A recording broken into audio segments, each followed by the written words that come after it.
20 years of excellence in cancer care. Mahatma Gandhi Cancer Hospital and Research Institute, Visakhapatnam. IPL నుంచి ఇప్పుడు మరో super star పుట్టుకొచ్చాడు. తన సంచలన బ్యాటింగ్తో అసాధ్యాన్ని సుసాధ్యం చేశాడు.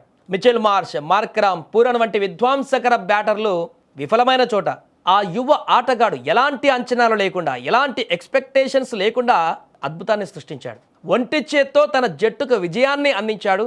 అతడే లక్నో సూపర్ జైంట్స్ యువ సంచలనం ముకుల్ చౌదరి. ఇంతకు ఎవరి ముకుల్ చౌదరి? ఐపీఎల్కు ఎలా సెలెక్ట్ అయ్యాడు? అసలు ఎవరు అతను? పూర్తి వివరాలు తెలుసుకుందాం. 21 ఏళ్ల ముకుల్ చౌదరి రాజస్థాన్లోని జంజున్లో జన్మించాడు. ముకుల్కి చిన్నతనం నుంచే క్రికెట్పై మక్కువ ఎక్కువ. అతని తండ్రి ముకుల్ను గొప్ప క్రికెటర్ని చేయాలని కలలు కన్నాడు. కానీ అప్పట్లో వారి ఆర్థిక పరిస్థితి అంత బాగోలేకపోవడంతో సరైన అకాడమీలో చేర్చలేకపోయాడు. ఆఖరికి పైసా కూడబెట్టి 12-13 ఏళ్ల వయసులో తొలిసారి ముకుల్ను ఒక క్రికెట్ అకాడమీలో అతని తండ్రి చేర్చాడు. అలా ముకుల్ క్రికెట్ ప్రస్థానం ప్రారంభమైంది. అయితే ముకుల్ మొదట్లో మీడియం ఫాస్ట్ బౌలర్గా శిక్షణ పొందాడు.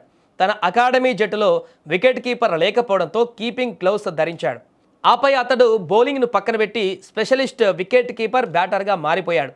ముకుల్ 2023లో రాజస్థాన్ తరపున రంజీ ట్రోఫీలో అరంగేట్రం చేశాడు. కానీ సయ్యద్ ముస్తాక్ అలీ ట్రోఫీ 2025లో 165+ స్ట్రైక్ రేటుతో పరుగులు సాధించి అందరి దృష్టిని ఆకర్షించాడు. అంతేకాకుండా గతేడాది జరిగిన అండర్-23 వన్డే టోర్నమెంట్లో కూడా అతను రాజస్థాన్ తరపున సంచలన ప్రదర్శన కనబరిచాడు. ఈ వన్డే టోర్నీలో అతడు 102.83 సగటుతో 617 పరుగులు చేసి టాప్ రన్ స్కోరర్గా నిలిచాడు. ఈ క్రమంలో ఐపీఎల్ 2026 వేలానికి ముందు అతన్ని ముంబై ఇండియన్స్ ఫ్రాంచైజీ ట్రయల్స్కి పిలిచింది. ట్రయల్స్లో కూడా తన అద్భుత బ్యాటింగ్తో ముంబై స్కౌట్లను ఆకట్టుకున్నాడు.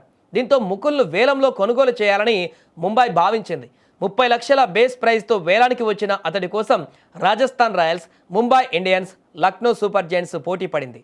అక్కడికి లక్నో 2.60 కోట్ల భారీ ధరకు కొనుగోలు చేసింది. కానీ ఈ ఏడాది ఐపీఎల్ సీజన్లో ముకుల్ ఆడిన 2 మ్యాచ్లలో అతడు సింగిల్ డిజిట్ స్కోర్కే పరిమితమయ్యాడు. కానీ అతడికి లక్నో మేనేజ్మెంట్ మరోసారి అవకాశం ఇచ్చింది. ఈసారి తన 3వ మ్యాచ్లో అద్భుత ఇన్నింగ్స్తో మేనేజ్మెంట్ నమ్మకాన్ని నిలబెట్టాడు. ఇప్పుడు ముకుల్ చౌదరి గెలిపించింది లక్నో టీంనే కాదు, రాబోయే తన జీవితాన్ని కూడా గెలిపించుకున్నాడు. కేకేఆర్ పైన ఆడిన ముకుల్ ఇన్నింగ్స్ తన జీవితాన్నే మార్చేసింది. నిన్న మొన్నటి దాకా టీంలో ఒక కుర్రాడిగా ఉన్న ముకుల్ ఇప్పుడు జట్టుకు ఓ స్టార్ ప్లేయర్గా మారిపోయాడు.